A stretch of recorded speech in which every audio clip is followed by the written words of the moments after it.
Today's game is a heavyweight matchup between Tigran Petrosian and Mikhail Botvinnik. This was in the World Championship match of 1963, and it is Game 5. Watch closely how Petrosian, playing against one of the legends of the game and the world champion as of the playing of this game, watch how he uses very small maneuvers to outwit Mikhail Botvinnik. Really impressive chess. Petrosian has white, Botvinnik has black. Let us jump right in. C4 from Petrosian, G6, D4, knight F6, knight C3, and here Botvinnik goes ahead and plays D5, the Grunfeld defense, where black will allow white to build a big center, but then attack it with everything they've got. Knight F3, not the most aggressive line. Taking on D5 is the most aggressive. Bishop G7 and E3. And we see Petrosian playing a fairly calm system. He just wants to get a game. He wants to avoid Botvinnik's theory because Botvinnik was an amazing theoretician in the opening. Castles, bishop to E2. And now that the bishop is moved in this calm opening, Botvinnik goes ahead and takes on C4. So costing white a tempo. Bishop takes C4 and C5. And black scores quite well from this position. This C5 move is normal in these structures. Basically, he wants to just eat at white's center. Either white will take or black will take and create an isolated pawn, or just to reduce white's space in the center. But Petrosian plays D5, gaining even more space, and Botvinnik responds with E6. Now, this is a very committal move because Botvinnik is knowingly and consciously taking on a pawn weakness. But his reasoning, I imagine, is that even with just one weakness, he'll be able to handle this position and still be able to hold with black. Taking on E6, the queens come off the board, bishop E6, bishop takes, and pawn takes. And here we have that weakness at E6, but black does have something to work with. He has a queenside pawn majority and a very nice bishop. So it's not as if black doesn't have counterplay here, but Petrosian also has a little something to work with this weakness at E6. He plays king to E2 to get the king off of the file where it can get checked. And probably the fact that Petrosian didn't castle leaves his king closer to the center. That may be a slight little advantage for white. Knight to C6, rook to D1, the open file. Rook A to D8 to contest that file. Rooks come off, and now knight to G5. Going immediately after the weakness that Botvinnik created on E6, and also notice this E4 square. Petrosian uses that E4 square very effectively, so black has to defend the pawn. Rook to E8, but now knight G to E4. One pair of knights are exchanged, and this knight on E4 is incredibly strong. Of course, he's hitting the C5 pawn at the moment, but it's almost impossible for black to eject this knight. The bishop can't capture it at all because it's on a light square. The bishop's on a dark square. The rook is in no position to take the knight. And even black's knight, it would take him forever to maneuver to challenge that knight. So the E4 knight is really strong for Petrosian. B6 defends C5. Rook to B1. He wants to develop this bishop at C1, but he has to defend this pawn first because this bishop is aiming at it. If he just moves the bishop, he loses the pawn. So he defends it. Knight to B4. Looks like he's going after this A2 pawn, but he can also come to the D5 square. And Petrosian just ignores the threat to the A pawn. He plays bishop to D2. The reason is if black were to take that pawn, he would just play rook to A1, hitting the knight when the knight moves. Rook takes A7, the rook on the 7th, and white would be doing pretty well there. So knight to D5 is played. Instead, A4, potentially trying to create a weakness on C5, but also just wanting to slow these pawns down. This is the only real counterplay black has, so he wants to make sure those pawns advance slowly. Rook to C8 and B3, trying to, again, keep those slowed down. These pawns are the key to Botvinnik's play. Now, interestingly, Botvinnik plays bishop to F8, which when you look at it, you say, why would you move the bishop from this beautiful long diagonal and move it back to F8? The reason is, I mean, it keeps the knight out of D6, but the most important thing is it defends C5.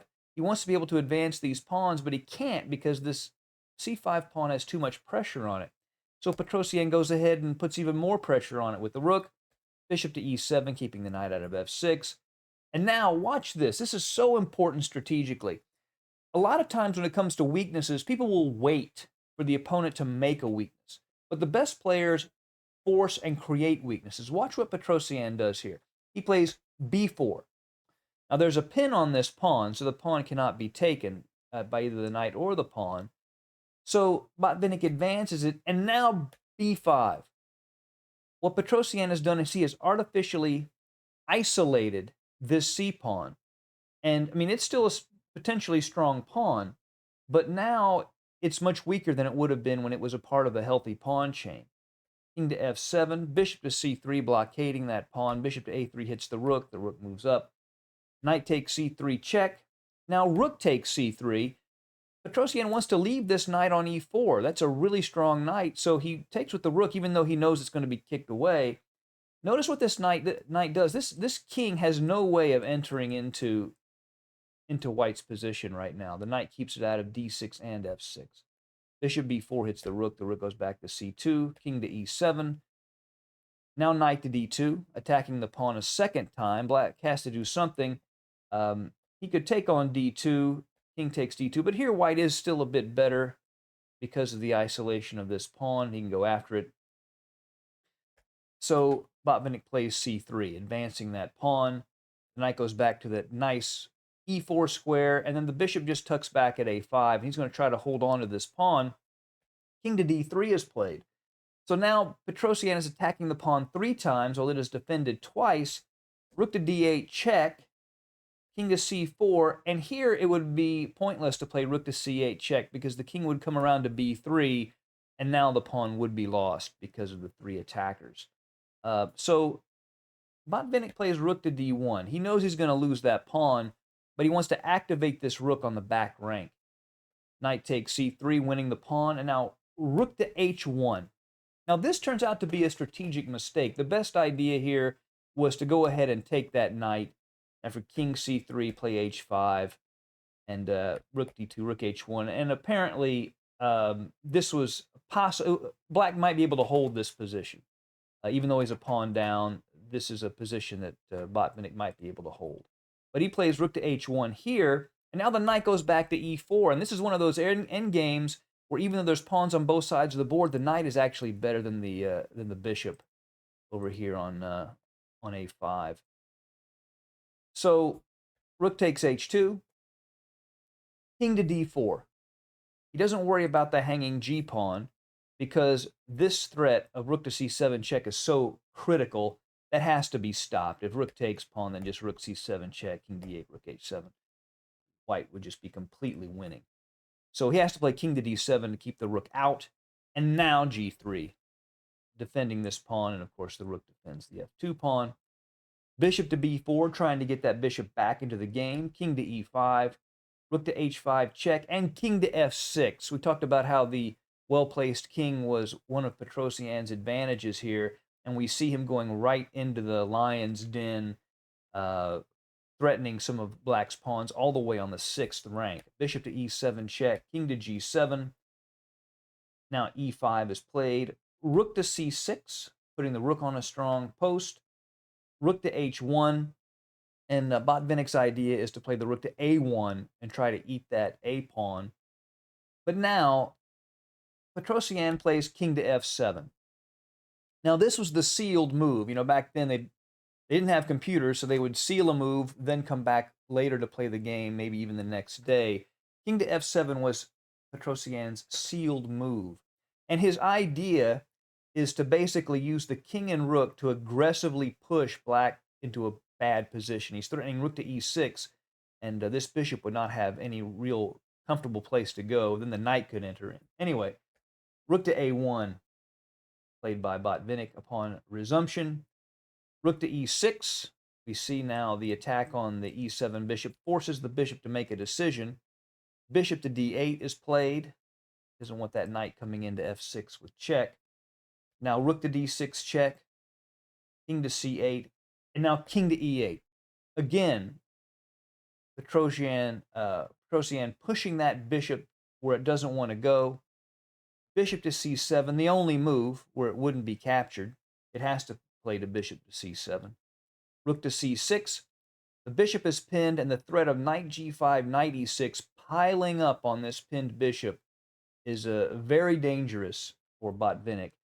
He doesn't have time to take that pawn that he wanted, so he plays the rook back to d1 to try to help out with the defense. The knight goes to g5, again with this potential move to e6. Rook to d8 check, king to f7, rook to d7 check. And here, after king to g8, Botvinnik resigned in this lost position. And let's look and see why. Petrosian is attacking the h7 pawn twice. Black is all bottled up here. Let's look at a couple of possible moves. The problem is that if black moves the h-pawn, then the g6 pawn would fall, and so would the whole position. If king to b7, then knight to h7, and everything just collapses that way. And there's just nothing really that that Botvinnik can do to save this position. This was Petrosian's first win in the match that would make him the world champion. I hope you've enjoyed this strategic masterpiece. See you again soon at Chess Dog. Goodbye.